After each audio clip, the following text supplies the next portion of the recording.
qaxootiga Soomaaliyeed ee ku dhaqan xerooyinkan qaxootiga ee Dadaab ayaa waxaa la soo dareystay ama markaasi xilligan ay wajahayaan dhibaatooyin dhanka nolosha kadib markii hay'adda WFP ay sheegtay in boqolkiiba 50 ama kala bar ay jirtay raashinkii gargaarka ay u fidin jirtay qaxootiga ku dhaqan xerooyinkan qaxootiga ee Dadaab iyagoo awalba raashin sidaasi u buuran aysan siin jirin hay'adaha samafalka ee ka howlgala xerooyinkan qaxootiga ee Dadaab. qaxootiga Soomaaliyeed ee ku dhaqan xerooyinkan qaxootiga ee Dadaab ayaa arrintan walaac badan ka muujiyay. qaar kamid ah qaxootiga Soomaaliyeed oo arrintan ka hadlaya waxa hadaladoodii kamid ahaa magacayga waxaa la dhahaa Saara Aadan Xuseen waxaan ku sugnahay xerada Xagardheere samawalka inta yarada ay ku dhawaaqeen waa wax aad iyo aad aan uga naxnay haddaan nahay qaxootiga reer Xagardheere waa wax caqabad fara badan u keentay bulshada ku nool Xagardheere ilmihii caruurtii waayeelihii waxaa ku bilowday shuban biyood cagabarar gaajo daraaddeed ayadaha samawadalka waxaan ku codsanaynaa raashinka inay noo kordhiyaan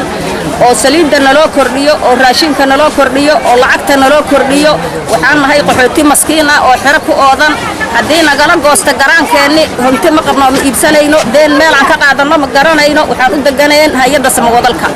waxaan ku codsanaynaa inay noo kordhiso dhaqaalaha raxmatullaahi wa barakaatu halkan waan ku rafaadsanahay qaxootiga Dadaab xerooyinka Dadaab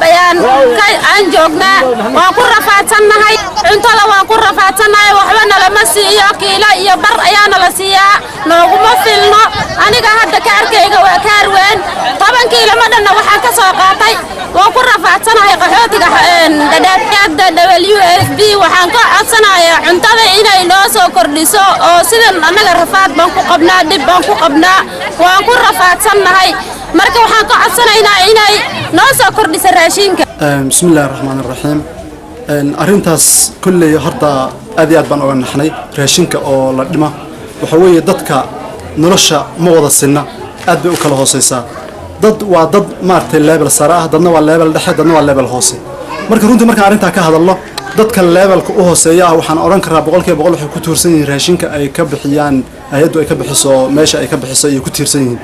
dadkaas marka burka oo kale iyo waxyaalaha digirta iyo waxyaalaha saliidda oo kale waxyaalahaas bay maartay noloshooda ku tiirsan tahay wax ay gataan iyo wax ay maartay iyagu ay isticmaalaan marka arintaasi waa arin aan maartay aan raalli ka ahayn dhaqaaluhuna uu isku xiran yahay aad iyo aad runtii waa looga dareemayaa hadda suuqa Xagardheer ganacsi ahaan markii loo fiiriyo aad iyo aad baa looga dareemayaa in maartay ay hoos ku dhac weyn ay ku keentay maartay nolosha bini'aadmiga. Hay'adaha samafalka ee ka howlgala xerooyinkan qaxootiga ee Dadaab ayaa labadii sano u dambeysay waxaa soo wajahay dhaqaale la'aan iyadoo arrinta ugu weyn ee saameynta yeelatay ay tahay markii dawladda dalkan Kenya ay ku dhawaaqday inay xirayso xerooyinkan qaxootiga ee Dadaab. dawladda Kenya ayaa ahayd markii ay dhawaan ku dhawaaqday inay muddo 6 bilood ku dartay xiritaankii ay xiraysay xerooyinkan qaxootiga ee Dadaab taasi oo saameyn dhanka dhaqaalaha ku yeelatay hay'adaha samafalka ee ka howlgala xerooyinkan qaxootiga ee Dadaab. Axmed Nuur Maxamed Cabdullaahi Yogol raadiyaha iyo TV-ga qaranka Soomaaliyeed xeryaha qaxootiga ee Dadaab.